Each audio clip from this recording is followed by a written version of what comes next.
Во домот на осомничениот напаѓач на полицајците во Далас се пронајдени материјали за изработка на бомби, пушки, муниција и дневник со воени тактики.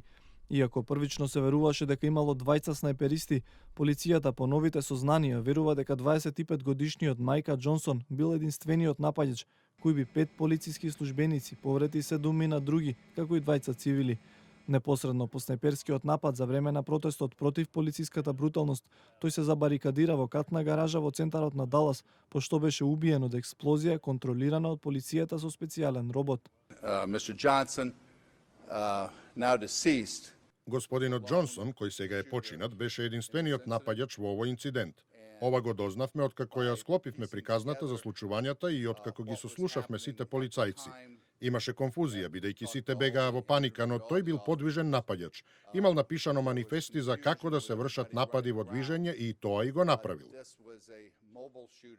Американските власти соопштија дека преговарале со Џонсон додека бил затворен во гаражата и му било понудено да се предаде, но тој одбил, па полицијата била приморана да реагира. Тој изјавил дека бил лут поради неодамнешните убиства на афроамериканци од страна на полициски службеници и како одговор неговата цел била да застрела што повеќе бели полицајци. It seems as though the sole suspect. Се чини дека единствениот осомничен ја доби својата правда и она што е важно е да се осигураме дека не постојат потенцијални соучесници со овој напаѓач. Ако има, тие ќе бидат пронајдени и правдата ќе биде задоволена. Мајка Џонсон е воен ветеран од Авганистан, кој служил во резервните сили на американската армија од 2009 до 2015 година. Претходно немал криминално досие, а според неговите зборови не припаѓал на ниту една екстремистичка група и делувал сам. Неговите соседи се изненадени од неговите активности.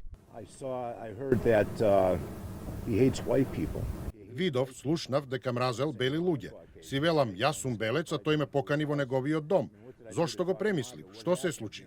Сигурен сум дека се е поврзано со она што се случи во Луизијана и Минесота, но мислев дека е навистина фин човек и не ми се верува што се случи. Токму убиствата на двајца афроамериканци во Луизијана и Минесота неделава поттикнаа нов бран на револт и протести насочени против полициската бруталност. Демонстрациите продолжија во повеќе американски градови, но овој пат поминаа мирно и без поголеми инциденти.